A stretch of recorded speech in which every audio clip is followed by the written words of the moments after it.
hi everyone. We are meeting after 2 weeks, and I'm very excited. And I think we're gonna make up for those 2 weeks by today's workshop. It's very interesting, and it's something which everyone is, wanting to learn about. Boosting UX with AI, how UX and AI, and how you can use machine learning to, bring in more personalization to the designs you bring. And we have Ajay with us. Ajay is a talented user experience and visual designer with 5+ years of experience in crafting stunning mobile apps, websites, and dashboards. Although he is from India, but he is now based in Malaysia. He has collaborated with renowned clients like Carlsberg, Old Town White, Chat Time, and Grab. Currently, he is a team lead at Forest Interactive. He's also a founder of User Design, an educational platform that encourages designers to observe UX in everyday objects beyond just digital applications. A very warm welcome to you, Ajay, and thank you so much for doing this on a Saturday in India. It is, and I think it's 10:30, 10:30 in your time zone, 10:30 p.m. Yes. Great. The stage is all yours. Welcome everyone for today's session, and thank you, ProApp team, inviting me to this session. So for today's session, I'll be looking at boosting UI UX with AI and machine learning. So who am I? I think she already gave a full summary of it, but I'll keep it as short as possible. So I was born in Chennai, India, and then I moved to Malaysia to do my studies, college studies. I did my BSc honors computing in Malaysia, and then I was joined in a company as a lead designer and worked there for 2 to 3 years. And in that company, I have worked with a lot of major companies in Malaysia. I have done end-to-end design, full design, UI, UX, graphic, animation, everything, full designer, full stack designer there.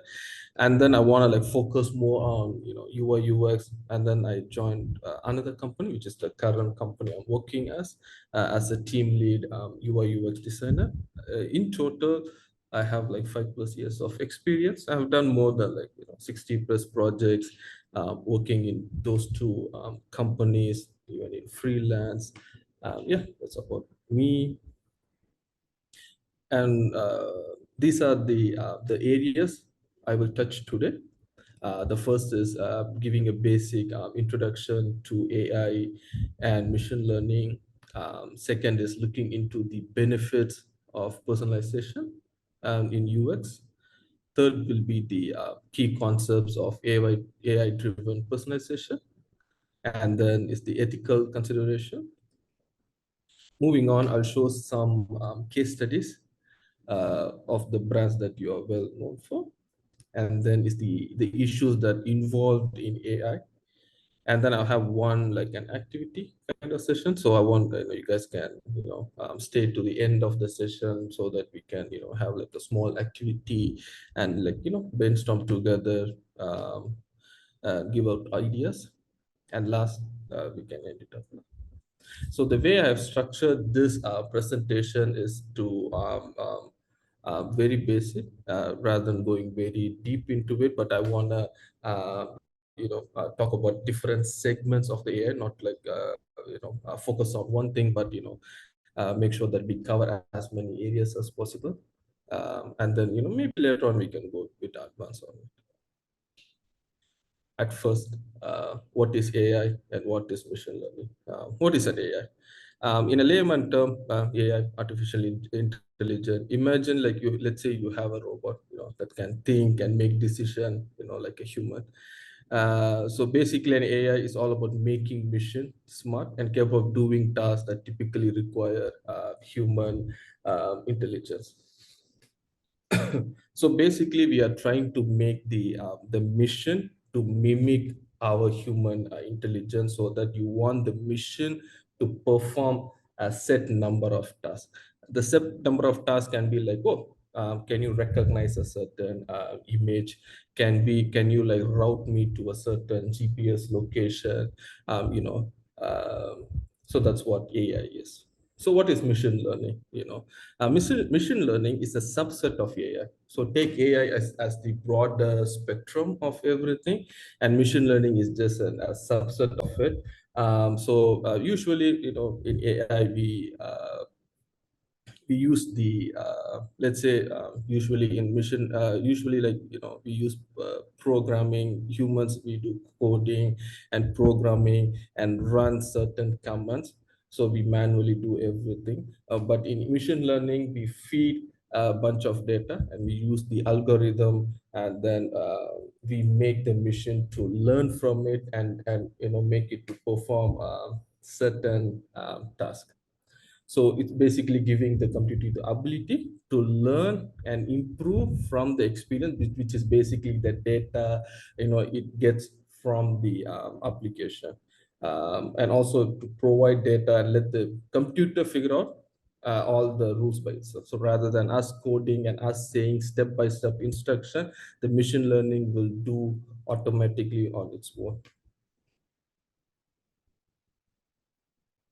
So what are the three main pillars of an AI? The first is objective. Um, we need to have a very clear objective, the objective that we want to reach when we are like design and developing a certain product or services. The second will be the algorithm. To talk about algorithm, an algorithm is basically a step-by-step instruction. Is basically we tell the machine, hey, perform a specific task or make decision uh, by using the intelligence part of it. And the third, we need the data. We need the data to train those kind of models, because even machine learning or AI, it learns from the user patterns, the user data. It learns from it. It learns from a large amount of data. So these are the three main pillars when it comes to implementing an AI in a product or a service. So the first will be objective. So how do you write an objective? So how do you have an objective when you're working on a product or a services? Uh, Objective should be measurable. So it should have like a success metric. So it allow you to track progress and monitor the impact of the UI. It can be, let's say I need like a 10 percentage sign up for a newsletter using AI. There should be a measurable metric so that you can always monitor it and tweak it while going on with the product and services. Second is objectives should be user centric, and focusing on how AI can enhance the user experience. So it should be user centric. Third will be the AI efforts. Uh, Efforts are efficient and contribute directly to the product goal. The product and services usually have a main goal. So this kind of objective, while using an AI, we have to make sure that it adds value directly to the product goal. You might ask why. We can see the next. The reason why is when we are using an AI, it's usually very costly. It's a huge investment for any company or for any businesses. We have to make sure that the objective we have contribute to the growth and the success of the organization. Success to the product and services will lead to success of the organization. And then we need to regularly monitor the objective that we have set, um, so that we can make sure that we can always tweak the objective or even tweak the AI, so that we can see that have we met the objective or the goal that we want to reach. And then data. Um, there are a few different types of data that we can get from the product and services we are working on. The first is the user interaction data. So basically, is getting all the data where how the user interact with your product and services. It can be, if they clicked on a certain CTA, have they opened a hamburger menu, have they scrolled down to a specific location. So any kind of interaction, um, we have to we can take it from the user. Let's say if we are working on a website, then there's like Google Analytics that we can look into. Let's say if you're working on a mobile application, there's Firebase where you can take those kind of interaction kind of a data.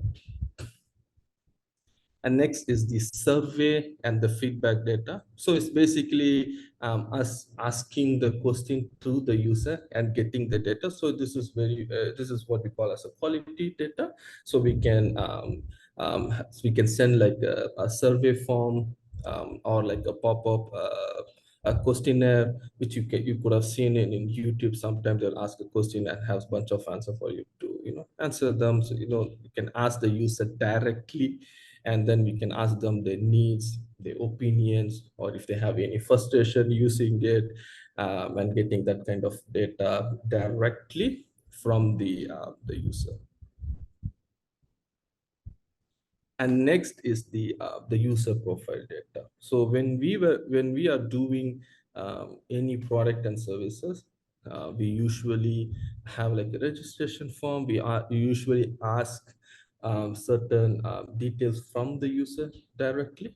It can be their demographic data, it can be their the user interest, their location, and those kind of things. So when we get those data directly from the user, we can use it, and we can personalize the UI UX specifically for maybe a certain user from a certain demographic or a certain age group and stuff. And then is the external or the public data, because all the data we have seen before is everything does with the users of our application. It can be taking the data indirectly from the user by interactions in how they're using it, heat map, clicks, those kind of stuff, or we are getting the data directly from them, like we are asking them question, we are doing testing, we are sending them the survey, getting those kind of data directly from them.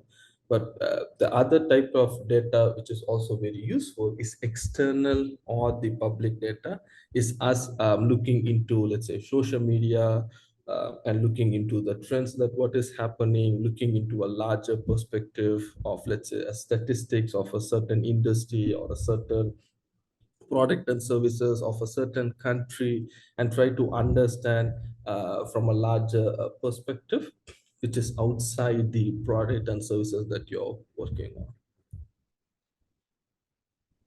And next topic I want to go in is the key concept of AI driven personalization. The first one is the what we call as the feedback loop. So what is feedback loop? Take the word the feedback, right? So feedback is basically we gather feedback from the user, feedback or suggestion from the user, and we analyze it, and we use the insights from the analysis to improve the UI UX. And then it starts as a loop because we have improved the UI UX, and then we gather the feedback again, and then we again analyze it, and we keep making improvements to the UI UX, which is very important when we are using this kind of AI. So this feedback loop is an iterative process. It keeps repeating regularly, and then for us, we have to continue to monitor all the user interaction. We need to collect the data. It can be interaction, heat map, internal, external kind of a data, so that we can always analyze it and always make changes to the product and services that we are working on. And next is the predictive analysis. So when we are using an AI, we need to make sure that it can also predict users' future actions, and able to change the UI UX accordingly. So basically, um, from the previous example, because we know the external data plus the internal data, we need to make sure that our AI can predict user action, so that it can change it. So for example, let's say when the UI, when the system knows that, let's say one person is like trying to abandon a shopping cart, they're in Amazon or Flipkart, they're trying to abandon a shopping cart, and then and try to, when they try to exit or leave to a different page, and we show a pop-up, or we say the times is running out or something, so that we make sure that it reduces the user bounce rate from it. So see, the UI changes according to what user trying to do it. So that's why we have to make sure it's a dynamic kind of a UI. But how do you want to achieve it? Like, how do we know that when we show this kind of voucher or a discount or a specific type of voucher or discount, it will stop user from abandoning the shopping cart? Like, how do we know this will happen? This coming from the previous data or the patterns, the previous analysis that we have done, so that we can train the model that, hey, do this, so that it will help us to make sure we can reduce the bounce rate or the exit rate of the user. And another example I want to give is that you could have seen some application that when you want to unsubscribe from a product or a service, they usually tell you that, hey, now you can get a 50% discount for the same product and services. Do you still want to unsubscribe, or do you want to take that offer? By the way, you can leave a comment like the chat that if you have experienced those kind of product and services. That the reason why that happened, because the UI, the AI knows that for this kind of product and service, when we give this kind of a response, people usually continue the subscription rather than canceling it or jumping off. And next is A/B testing. A/B testing is very, very vital for any product and services. But when it comes to AI, it's even more important. So the AI, it collects a lot of data. It can be the click-through rates, it can be the conversion rate, the bounce rate, exit rate, the average time they spent on the screen, and all the other metrics that's relevant for all the product and services. And also the AI should able to make a real-time adjustment to the A/B testing. If you ask me what is that example, let's say we have two lead generation landing pages, and when the AI knows that people coming from a selected country, if they prefer the landing page two, then it should push that landing page two more to that specific audience group versus other people coming from a different country, so that it increases the conversion rate of that lead generation landing page. So you can see that it goes back to the overall project goal of it. uh, so the AI should be able to understand the user behavior and able to understand which variation of a product and services it's working really well, which can achieve the goals, and and so that it can show that to the users, so that we can achieve the goal and increase the conversion. And then another important thing is the user profile. Take user profile, basic like a user cards. Basically, it's like a detailed persona or a profile of different types of user, or you can say like a cluster of people. So this kind of user profile, let's say when we user profile different cluster of customers. Okay, these are the type of customers who buys a lot.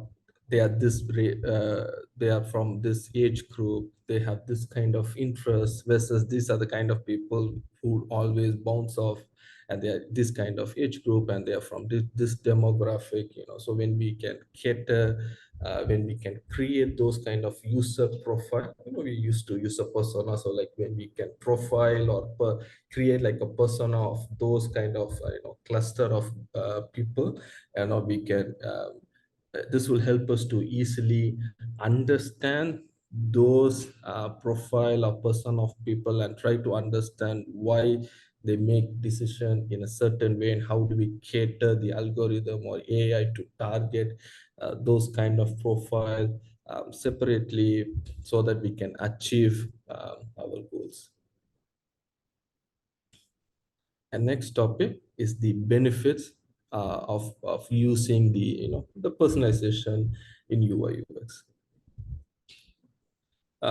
So in a world where there's a lot of information, there's abundant information, having a personalized content will help the user, to filter out any other irrelevant information, and they can focus on what is most important for them.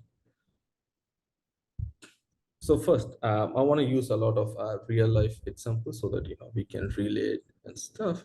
And the first is avoid content overload. Take examples, like yeah, take two biggest social media platforms here. One is the Facebook, and another is the Instagram. Imagine the number of content they receive every day from all the type of users in all around the world. Imagine they're showing everything to us. Of course, it'll be a content, will be overload for us to see it or understand it. Of course, we don't want that, right?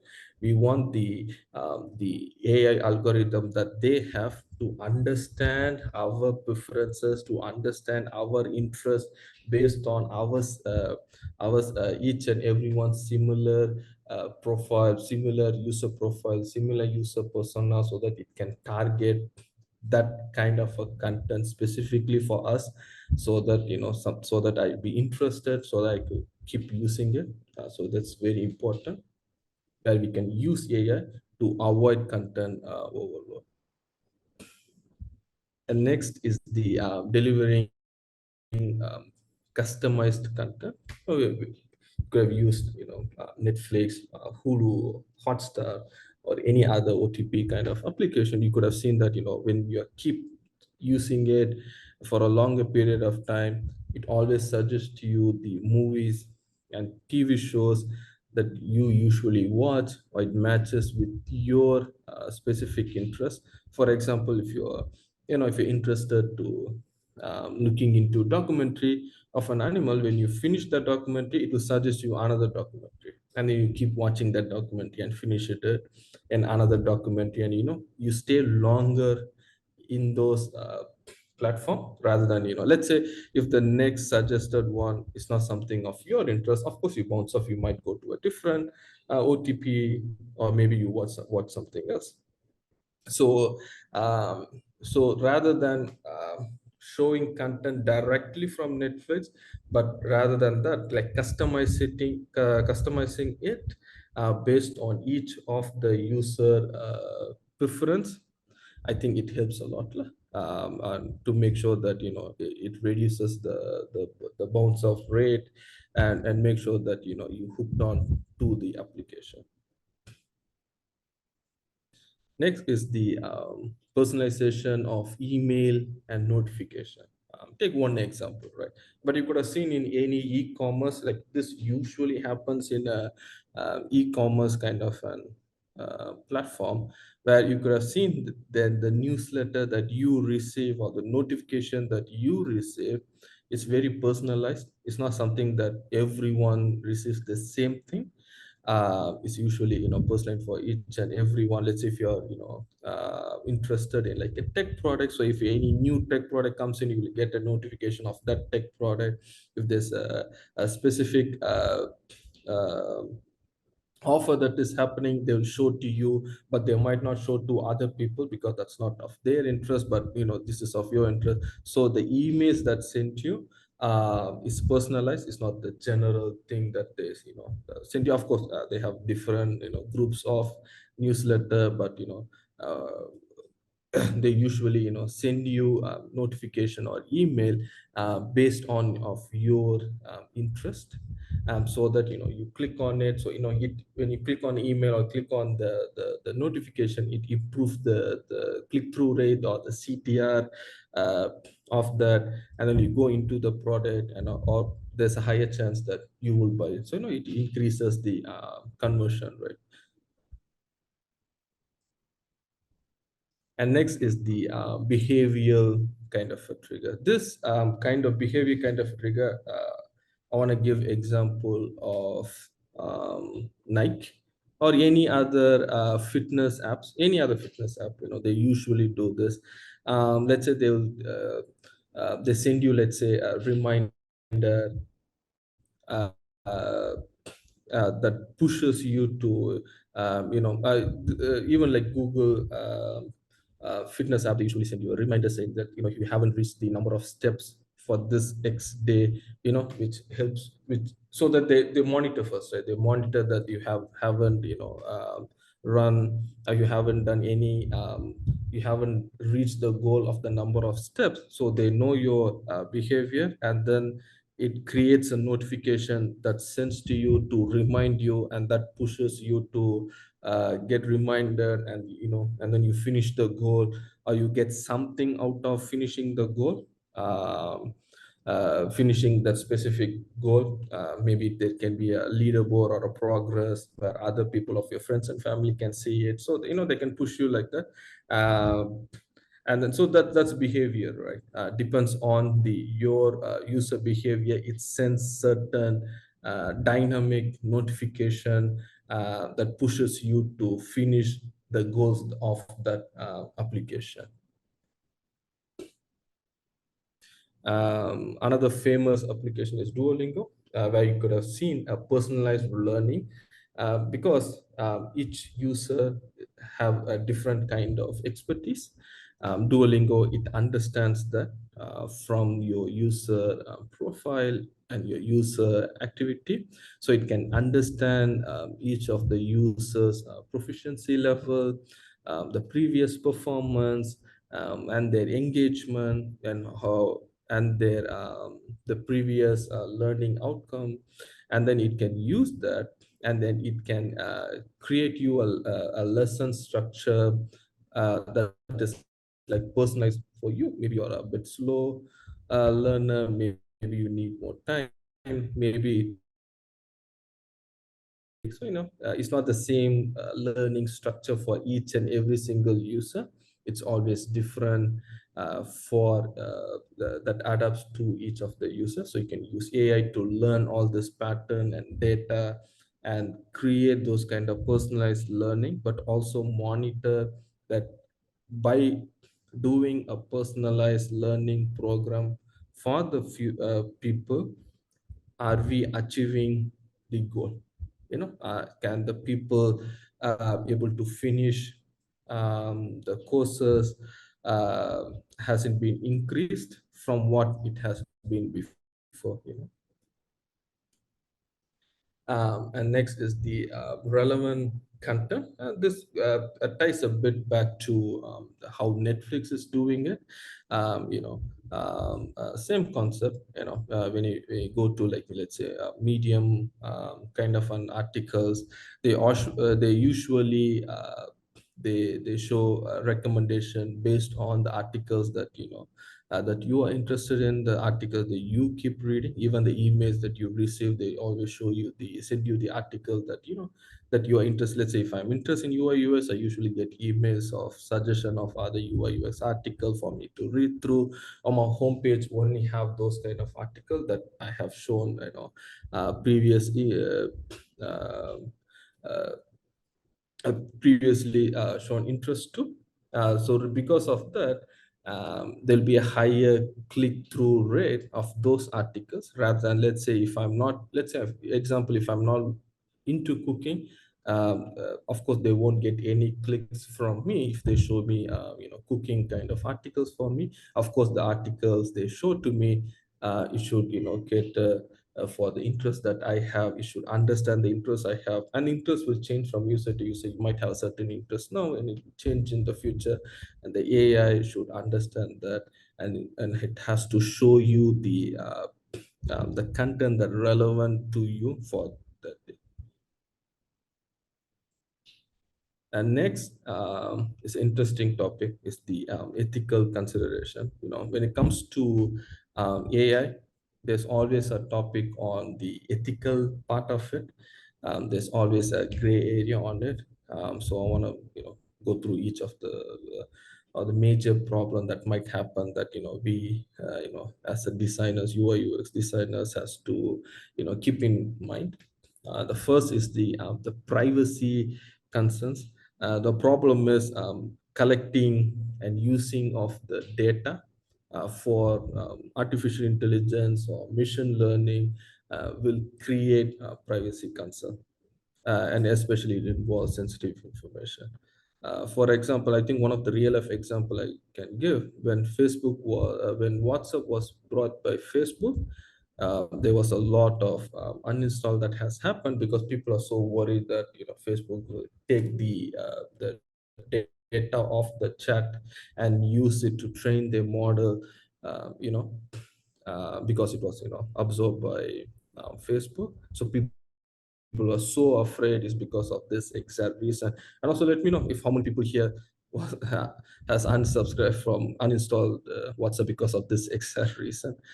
So this is a very big problem when it comes to AI. Like, how do they take those data? How do they process it? One of the solution for it is only collect the essential data that you need to train your algorithm, and make sure that you have to anonymize it, rather than it targets a certain user specifically. It should be very, when you take the data, it has to be as anonymous as possible, and you have to show them the clear the privacy policy, which means like how do you take the data, how do you process it. Is there a way that if I'm not interested, like I want to use the product and services, but I don't want to give you my data, or I want to delete my data. There should be a way for you to get out of it or be able to delete the data. If you guys could have used Facebook, there's an option, you can delete the data. It's because of all the previous issue they had in America. That's why they brought in that kind of an option. Something to keep in mind. And next is the bias and fairness. So basically, when we train data with a specific, when you train AI with a specific kind of a data, there's a high chance uh, there can be biases happening. Because let's say when you train with the X number of data, a specific kind of a data for an algorithm, it might have a certain bias towards it, and it will lead to unfair discrimination towards the algorithm. For example, let's say for a food eating kind of an habit, coming from India, where each state is very different from one another. Certain states, we love to eat spicy food. There are other states, they might not like spicy food. Let's say when we create an algorithm to understand the food habits of the Indian people, imagine they only take data from a specific state, and they conclude that all Indians we can eat spicy food. It's not true, right? It's a very biased, that the training has been done very biased, because from a specific data we didn't take into account of the other state and other group of people, and depends on the year of the day, the and people's interest, it always changes. We never took into account. So the only solution to make sure that we implement fairness our machine learning, and make sure that the teams involved or the data we involve, make sure it's very diverse lah, so that we can rectify those kind of bias when it comes to training and AI. Next is the user concern part of it. Let's say when you're using a product and services, the user might not be aware how the data is being used in artificial or machine learning. and that will leads to a lot of confusion, or maybe people don't believe in those kind of product and services because they never agreed to give their data to be used, or they never know how the company is using their data. So one solution, because the AI is growing, of course. AI has been in the apps that we're using, mostly using, let's say, for Facebook, Instagram, TikTok for so many years. But when because of ChatGPT and other platform came in, it created a lot of interest in AI, and there many other product and services want to inject that AI. You could have seen a lot of even Figma, trying to bring in AI into the platform. Notion has brought into the platform. Canva has brought into the platform. Now many companies want to do it, but because many companies are bringing in AI to the system, how do they make people understand that, hey, we are going to take your data, or this is how we're going to use it? Of course, people will be very concerned about it. So one solution is to ask for their consent to get those kind of data and process it and tell them clearly, clearly to them, and this is how we will use the data. And also, going back to the previous one, we should make sure that we allow them to opt out of it. We should not force them to give out their data. And then excessive personalization. When you make the product and services over personalized, it can create filter bubbles, and it will limit the user exposure to the diverse perspective. Same goes like the example I said. Let's say if you are a nutrition or a meal suggesting kind of an application, and you only suggest a certain food to the people, is because of your data has been trained on a certain let's say bias, or you are grouping certain people within a bubble, and it will create a lot of problem.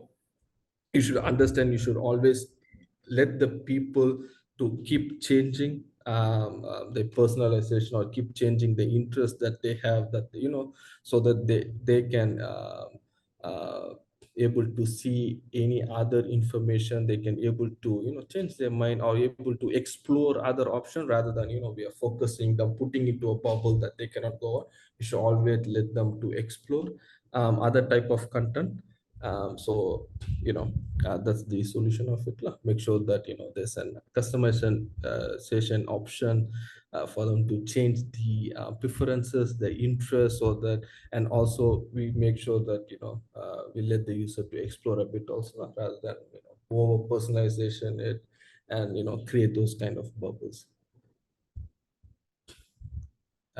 Next is the regulatory compliance. Because AI is so new to the countries and the companies, many of the countries and companies haven't had the chance to change their privacy laws to suit this kind of artificial intelligence. um, so we have to, and now each country is trying to implement it. They keep trying to change their laws in order to make sure that AI is compliance with their each of the countries government policies. So when you are having a product and services, and you want to use AI and process data and stuff, you need to understand that countries privacy policy data. So let's say for Europe is the GDPR, America there's a CCPA, Asian countries they usually have PDPA kind of a laws. All those data we need to understand where our product and services are located, and understand those privacy policies, and make sure that our AI, or the AI that we create, the data that we create collect, its compliance with that specific government body or organization. And then next, we'll look into a few case studies of how the apps that you have used uh, most part, so that we can see how they are using AI to their benefit. The first is Netflix. We all have used Netflix. I want to show some of the stats of Netflix to understand, how the company is doing before, going straight into the case study part. Netflix, they have a 17,000 titles, so movies and TV shows globally, and they have 238 million paid subscribers. This is as of quarter two of 2023. Then they have like 2.2 million minutes of content in their platform, and they have the lowest churn rate, which is 2.3 to 2.4 percentage. The first, how do they achieve it? How do they use the AI in their platform and able to achieve that kind of a churn rate or like a conversion rate? The first thing is this personalized thumbnail. I don't know if you have seen it, but Netflix, they so what they do is they have an AI that determines, let's say, which thumbnail that we can show to certain people, so that that increases the click rate or the conversion rate. So it's not specific, it's not general for all the user, it's actually very specific. It depends on your previous activity. So going back to the previous topic, so because it knows your historical data, because it knows your pattern and your group of users pattern, it knows that, okay, if we it's the same movie, but if they show a specific kind of a thumbnail, it will get your click and you'll watch it. It increases their watch time.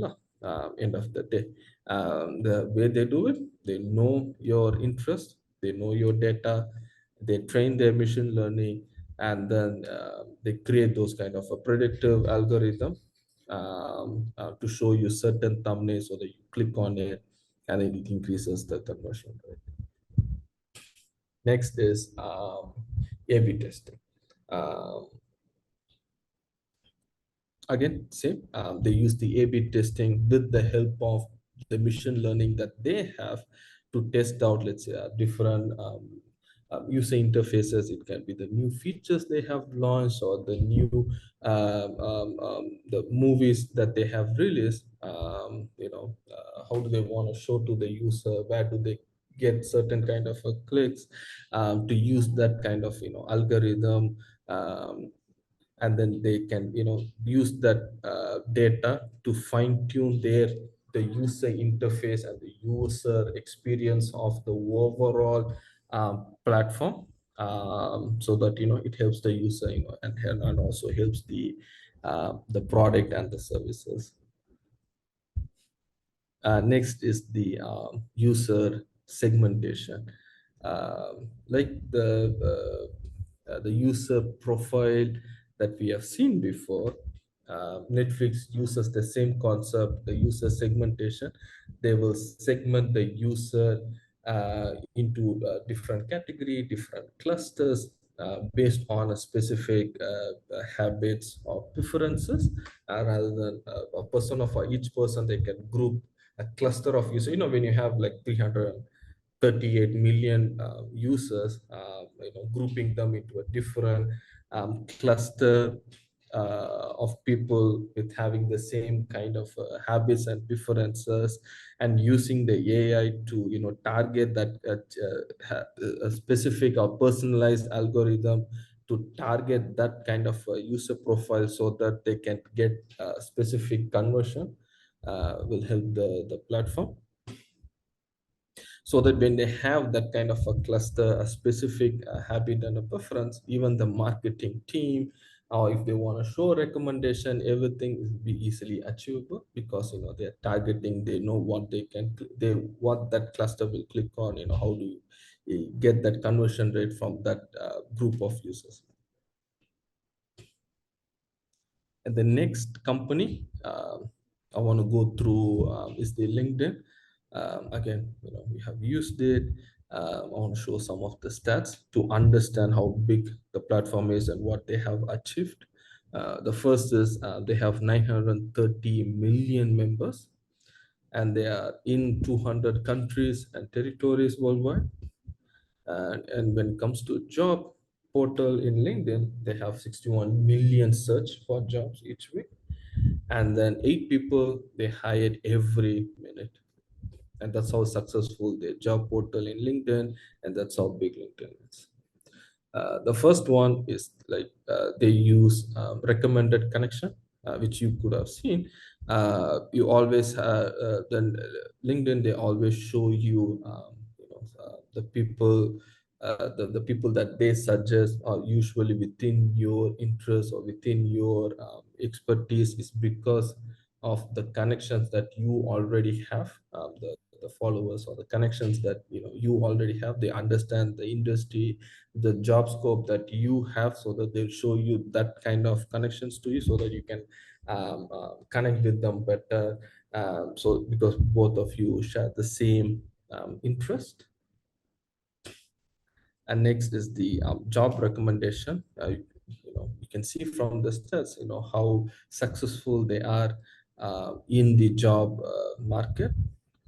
The first is because they have all the data of all the users, their job history, the skills that they have, and they have the all the data of the companies uh, that's looking for those kind of talents with a specific kind of skills, because they know the businesses of what they need, so that they can consider they can give recommendation to the people that, hey, these are the type of the skill set you should have for you to get a specific job. Or because they know your expertise and the skills you have, they can show you jobs that fits with your level, so that so there's a higher success rate on both the department, even from the user side and even from the employee side. Next is the messaging. Another feature you could have seen is the messaging assistance. The chatbot, I mean, the chat they have used, you can see there's like a small recommended, which understand the context, um, the information of the chat, and it can, tell you, let's say if someone sends you, hi, how are you? You can see a reply suggestion like, I'm good. How are you doing? It's because it can understand the content, it knows like usually what people will reply, and we make sure that it's so faster for you, because when you click on it, it's so faster for you to use it. You guys can let me know if you have used it. Was it like helpful for you when you're using this kind of LinkedIn chat? And next is the content generation. Same like the how Netflix or other platform is using. They use AI rather than showing the same kind of content to everyone, which doesn't which will be content overload for the people. They always show content that's specific for you, and depends on the interests and preferences you have, and all the previous engagement that you had within the app, so they know that, so they give you content that specific to you, so that increases the content engagement. uh, the way they do it, they analyze large number of data. The AI can not only understand the internal app data, it also can do like external data. It can understand the industry trend.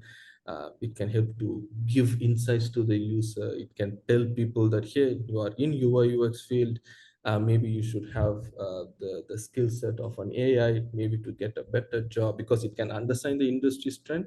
It knows that you don't have that skill set yet, but it can also understand that there are businesses currently, they are looking for AI. It can connect all the dots and can give you suggestion that's very helpful for you. When we're talking about all of this, there are certain things that I want to highlight, that from what I have seen from one of the speech I heard from the founder of the LinkedIn.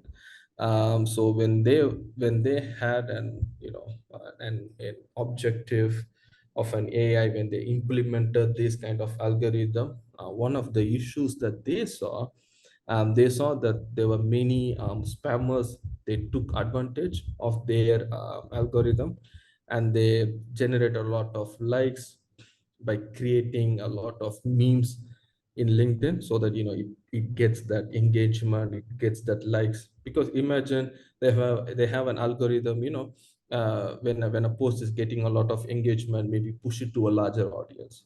These spammers, they putting memes, they're getting that kind of likes from the user, maybe, or maybe like this post for something, and they're purposely baiting to get the likes, and that will be pushed to all the people around on LinkedIn, even though this type of content doesn't fit with the overall ecosystem of LinkedIn. And they saw this as an issue, and then they changed the algorithm, and make sure that it focuses not on the viral action, but more into the quality engagement.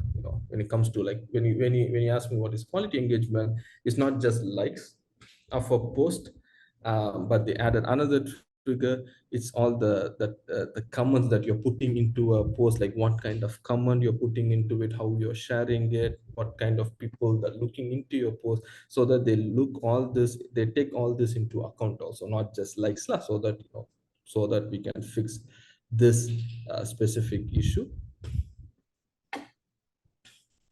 And then another thing is, like, how they are doing in order to fix this issue, is, let's say, when you're having a post, is the people, the LinkedIn user, are they reading the full article, the full post that you have? Are they bouncing back? Are they writing comments? But even the comments, are they writing quality comments? Even the members, are they, like, how they are interactive with each other? That's how they find that quality engagement, not just liking something and pushing it out to people. These are all the things that take into account when they're doing it. So uh, so when you doing this kind of AI for a product and services, we have to make sure that we optimize for a long term quality outcome, and we need to watch out for all the negative unintentional side effects, like what I said.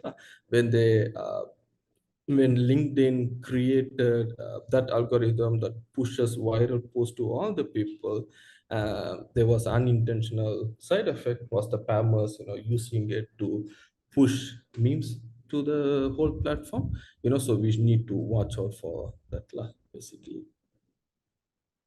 And then I want to touch more on the AI issue. All the things I said before, all the positive side of it, or the compliance side of it. If you're implementing it, maybe use this kind of features, maybe you have this kind of direction in your mind. But now I want to show the other side of using AI, or other side that we understand from other platforms, so that, like, we be clear when we are designing or developing it in our organization. The first is, AI is being used by many platforms for so many years. But when ChatGPT came in, now every single person, even your parents, younger person, all the age group, now everyone knows about ChatGPT, because it's commercially available. Even though, like, those kind of, like, models is been around for so many years, done by so many different companies, but it's not very commercialized. It's not being used by the end user like us. It never benefited us straight, like ChatGPT, how they did it. So that's why I want to take ChatGPT and another platform, Stability AI, as an example of all the issues that they are facing now. And each of the issue I'm showing, you could have seen previously, like, how do you want to get away from it. But these are the issues that happening at the back of ChatGPT that we need to understand, so that when we are uh, promoting AI, or we want to use AI in our platform and services, we make sure that we keep this in mind. The first one is Getty Images. They sued Stability AI because they use their copyrighted images to train the AI models. So that's why I said, in the ethical part, we have to make sure that the type of data we take is very, very important. Are we getting the user consent? So here, are they getting the company's concern of using those kind of images to train the AI models? Second, ChatGPT, it violated the Europeans privacy law, which is the GDPR. When you violate a government privacy law, they will ban you. That's why ChatGPT currently is banned in Italy. So that's why you have to comply to each of the countries' policy. And next is the in recent time, in March 2023, there was a security breach that happened, but it was very momentarily happened. There was a not big effort that happened, but the users. So what happened was, when those people at that time, when they opened the chat, it was showing the chat history of other users. It mostly happened to Italy, and that's one of the reasons they banned ChatGPT, uh, and they wanted ChatGPT to give them all the user information and affected user stuff. And then ChatGPT came into another issue, which is the bias, which I've shown before, because it was trained the way it was trained in a collective writing of humans around the world for a specific kind of topic, which meant there was a lot of bias happen in the replies of ChatGPT. And second is the inaccuracy, which you could have seen. I mean, if you're following ChatGPT, you could have seen that there's a lot of issues that ChatGPT is showing incorrect option, incorrect answer. Because many people are using it and believing the platform. Because it trained in a such a way, trained, a certain model was trained with some bias. It gave a wrong answer. So one of the study made, and they saw that out of 500 questions that university asked, they saw that it answered incorrectly 48% of the time, which was so huge, because we rely on the platform. Yeah, when we are asking it something as a user, we rely on that AI to give us right answer.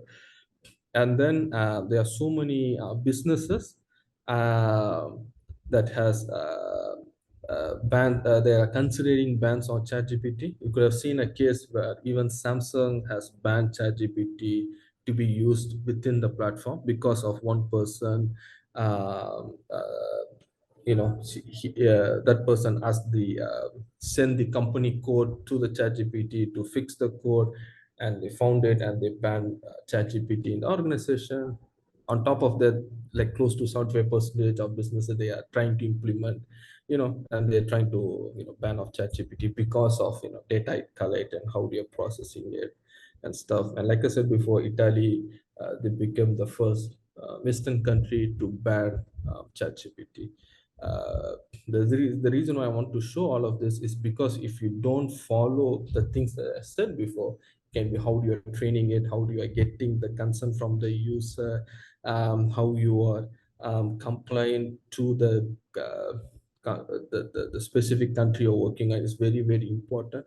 You don't want to you don't want your company or the product that you are creating investing heavily the time and money on the hardware and the solution of AI into your product and services, and then when you skip one of these things, and then it affects you later on. That's why I want to show you, and also show you the issues that using AI straight away. Now I want to do a brainstorm session.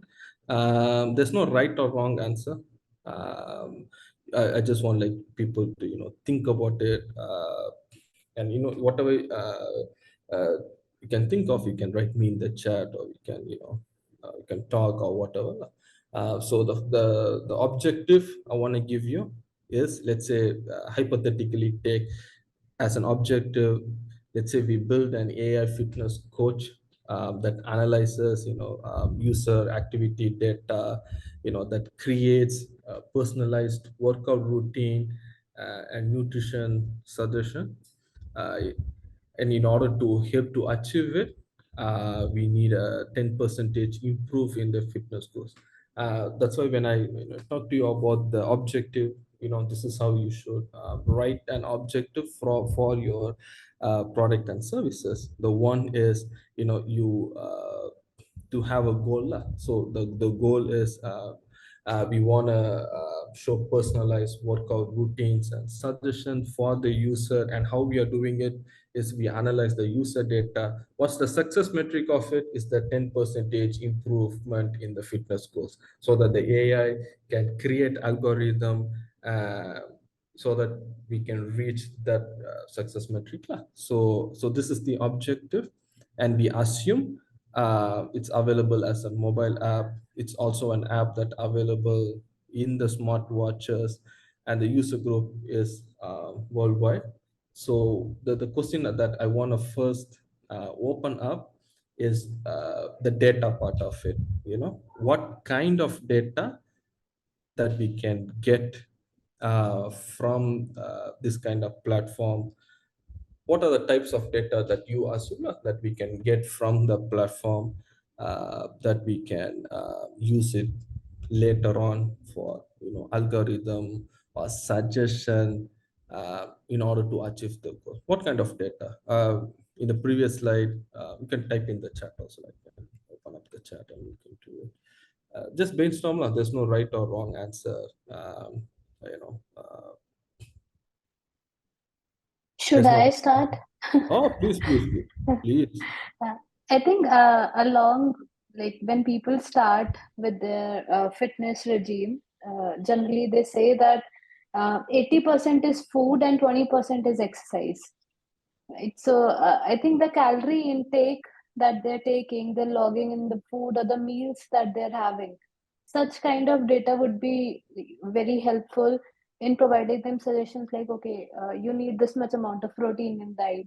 Your diet is very, carbs, rich in carbs, or things like that. So I think Oh, data about their meals intake would be helpful in providing with the nutrition suggestion. 100%. That's one of the data we can take, which is the Yes. nutritional data that we can take it as an input from the user, from the application. Yes, that's one law. Yeah. Another, I saw in the common sleep time. Yes, correct. Also, because I mentioned about an app for smartwatches. It can be all the activities. So that's another kind of a data. So that's the data it collected from the application. From the sleep you are taking, the steps you are taking, the workouts you are doing. That's another type of data. Just can think, I mean, put anything in the chat that you think there's no right or wrong answer. It's just brainstorming. Yeah, exercise metrics, correct. From the application, something that we can input or something it can track from the smartwatches. There's another thing I can hint lah. When user create an account, there's certain data we can take from it also. You Hmm. know, directly from the user, um, and also so those are input data, correct, the height, weight, all the data that we get directly from the user during when they log in, when they register. Yeah, correct, from the onboarding.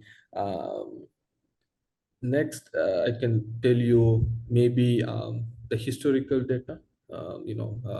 Let's say if we are implementing AI now, we have all the Hmm. previous data from the user and the cluster of the user. We know people from this gender, this age group. Generally, they eat like this. They have similar BMI. They have similar expectation. Because we know from the historical data lah. So those are the data. See, when based on this type of data that we can take it and train our algorithm. The next I want to go into the algorithm and AI part of it lah. Example, so now we have the data, right? It can be the nutritional data, it can be the exercise data, it can be the user data, the personal data. Let's say we take all those data, Now you think, how does the AI, what are the types of ways that AI can use those kind of data and create specific algorithm to achieve certain benefit. One thing I can highlight like an example, let's say take the nutritional data, right? So we can create an Hmm. algorithm for personalized nutrition plan for the user so that they can achieve a certain goal. Because now, Right. because we can have the algorithm to understand the nutritional data, it can create the plans, but also understand, do they getting the are they achieving the right target, and it keeps updating the algorithm, in order to achieve it. So you guys can think like, is there any other the AI algorithms that we can put it in the app so that they can achieve something, so that we can achieve the bottom spectrum of, you know 10 percentage improve in the fitness goals. Again, think there's no right or wrong answer. You can think about it. I recently created my exercise routine with help of ChatGPT. Um, I told GPT the goal, ChatGPT the goal, that okay, this is something which I want to reduce, or maybe want to just stay fit.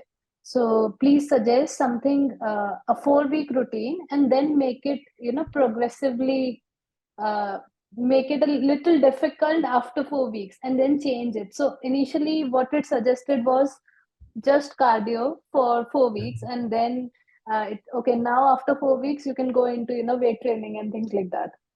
So just I think identifying the goal associated to the goal, then based on that we can personalize uh, with the help of algorithms. Yeah, exactly. That's another algorithm actually. It's creating a fitness plan that's specific for you, because it understands the historical data or your type of cluster of data before, so it can suggest you a fitness plan which is personalized only to you. It won't say the same thing to you, for other people, because their preferences is different, and algorithm can keep learning lah. So correct lah. That's one of the thing. Next, I saw diet recommendation, correct? Nutritional diet or even workout plans. Something I will suggest, workout Hmm. routine for those kind of people. Uh, Another thing can be, talking about smart watches and activity kind of a goal. Same, when you use like Google or like Apple, it always tell you that, have you reached 10,000 steps today? This big, it depends on the goal that you have set into the app, so that it can reach. Again, those are some of the algorithm. The next thing I want to touch, so now we talk about data coming in. Now we thought about all the algorithm that we can create, so that we can take care of each of the things, so that we try to achieve the metric, the overall metric. And next, another subject I want to touch is the type of the UI features we can add into the mobile app, where we can able to create that kind of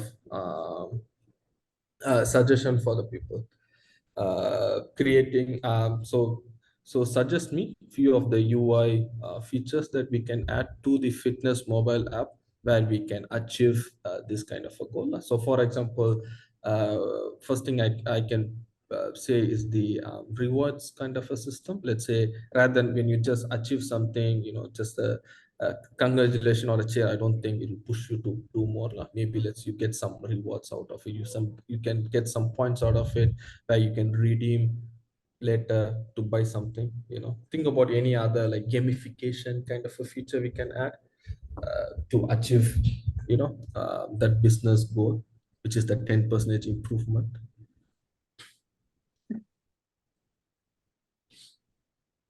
It can be leaderboard. Leaderboard is another thing, where user where people can see their friends, their family, and how they compare with Hmm. other people, which keep pushing them. So one is we are helping them specifically for their diet, workout, and everything, but also helping them overall uh, stuff, so that they can push themselves forward, and which will help us to achieve our goal. uh, another thing can be let's say challenges, achievement they can get, those kind of features. So you can see that this is end to end. You have an objective, you know that the type of data that you want to get from it, and all the algorithm that we can create and set into place, that we can tackle those kind of stuff. So that, and then we add certain UI modules to your product and services, certain gamification elements that helps in overall achieve this overall goal and objective. So that's Hmm. about it. Now I open up for any Q&A. I think we have one big question in the Q&A section. I'm reading it. Yeah. AI can analyze your lead generation page and show a different design to the people who come from different region. According to the interview, I have one question. What will be going to change the design of the page by AI itself, or what can you explain? Please explain in more detail, please. It's a very good question. When it comes to a website, from my with my experience of creating it, when it comes to websites itself, when it comes to website and when it comes to A/B testing, it's good that we create few variations of the website. I don't think the AI can dynamically change the UI of a website specifically, because the way website is structured is very differently. You can use the Google. There's a platform, I forgot the name. It can show the right version of the website to the right interest group, and it can show it again if they are using AI, right? But when it comes to the UI web app, or any other customly done kind of an application, it can be web application, mobile application, and this can be easily done where you can use the AI to dynamically change the UI. I mean, when you say dynamically change the UI, you add a feature that like the abandoned cart as an example, where you can show a discount, to so that it increases and conversion. But when it comes to website, you have different version of it. Let's say for lead generation, right? Maybe have the form at the top of it, rather than maybe people bounce out when they're scrolling down. Maybe they lose focus, they don't want to spend time, they know why they are Right. there. Have a strong headline, you show a form. If that get the clicks, or do you want to explain more about the positive of the why want them to fill up the form, and then you want to show the form at the last stage? Or do you want to have like a countdown, when you at X amount of time the form will disappear, you won't get that PDF, or you won't get that. You have different versions, and you see which works based on the interest, based on people, and the conversion. Hope it helps. Hmm. Makes sense. Okay, I think Shruti responded of your questions in the Q&A section. No issue, no issue. But that also makes sense, lah. Yeah, yeah, like Yeah. meal plans, nutrition, yeah, goal my metrics. Yeah, makes sense. I agree with Shruti. Any more questions? We have Ajay for 5-10 minutes more, so you can drop in your questions. Meanwhile, Ajay, I think we do it with all of our workshop speakers. So, how did your journey in design started? I asked this question from all the instructors. Like, what motivated you to pursue a career in this field? And you know, Good question. My degree was in computing, which is fully development. Where when I came out of it, I had no interest in development, to be very honest with you. And then I had more interest in like designing. I didn't know what is UI UX. Like I like to design. I like art. I like to design. I like colors and stuff lah. And that's how my first company I did everything. When I did everything, I learned everything like from graphic design, animation, website design, and everything. That's when I learned about UI UX, because in general I'm very empathetic person, and and because of the creative nature and the empathetic nature, I was like, okay, UI UX is the best field for me. Like that's why the next job I want to like focus more on UI UX. And then here I am as a team lead. I have 6 people, and then here I am. I think you also started your journey as a self-taught designer. right? Yes, correct. Yeah, I've never, even my degree was just full development, self-taught. Yes. Great. Um, I think we do not have any further questions as of now.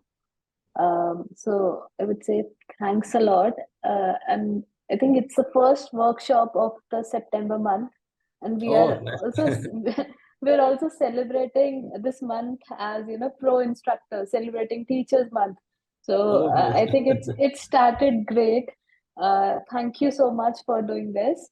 And it was really really insightful. I think it's the first session we're having on design, AI and UX. We have had part bits and pieces of it, but not as a whole session. So thank you for making the September month right. And thank you so Okay, much for having me and the whole team. It was a very wonderful journey, onboarding, doing this presentation. I hope it helps. Yeah, and then I'm happy to like mentor people or talk to people. So, you can contact me through LinkedIn or email. I'm happy to talk to people. Yeah. I'll share your LinkedIn in the chat. Meanwhile, there's one question, Ajay, if you could Sure, sure. Please, see please go ahead. in the Q&A section, it is there that what kind of job opportunities are there in this field? Uh, I can talk from a UI UX perspective and then go beyond that. When it comes to UI UX, it's very good that you understand the concept of an AI, because many people think that, oh, does the AI replace the job and stuff. Take AI as a tool. You have to learn it because the next product and services that you're working on, you need to have an understanding of the concept. So it's the same job. It's just it becomes more, it just you add this tool into the same job. But when you take to AI itself, the type of opportunity came in. You could have seen that there's an opportunity, there's a new title to create prompt. When you go to ChatGPT or anything, you create the prompts, right? There's actually a job where the engineers who only job is to create a right prompt for a specific needs. So it created those kind of unique job that cater for AI. But when it comes to product designers or UI UX, there's no like specific a role that came up, but it will reduce the people who has no understanding of it, but it adds more value as to you. I hope it adds. Makes sense. Okay, we have one more question in the No issue, no line. issue. I'm happy. How can UX designer ensure that AI-driven personalization respect user privacy and data security? Very good question.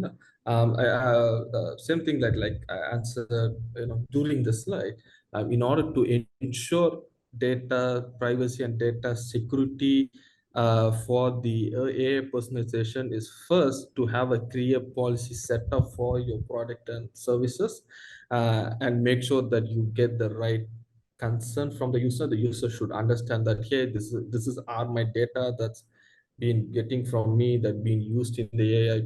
Do I accept as a user? Do I know my data is involved in this kind of a model? Do I have a way to go out of it? And how does the company use my data? And how does my company secure my data? Which is from a business side of it. Something that product and services should make sure that they have it. So one is having policies keep in place, and when they have the data very anonymous, not so specific, even there's a data breach, doesn't affect you as a person, but also improve the security of the algorithm so that there won't be breaches from a company level. But policies of the app, and also make sure they comply to policies of the government. Yes. Hmm. I think Apple does this very well. Mm. Yep, They still 100%. let they still let you don't feel that they're in breach. They ask for your permission, and it they also forces other apps to do that. So I think that's a very well built ecosystem when it comes to privacy and Yeah, security. you cannot submit an app to an Apple. When you submit an app, you have to make sure that you have a reason when you get certain permission from the Right, user. Yeah. right. Great. I think we are finally done with the questions. So Thank you so much, everyone. And I've pasted Ajay's LinkedIn profile in the chat. Feel free to reach out to him. He's a wonderful mentor, and I believe you'll love speaking to him. Thank you so much, Ajay, and it was a lovely, lovely presentation. Thank you so much. And thank you so much You, for all the people who attended. I'm so happy to do this. thank you so much. Have a great day. You too, and everyone. Thanks everyone. Bye bye. Bye bye.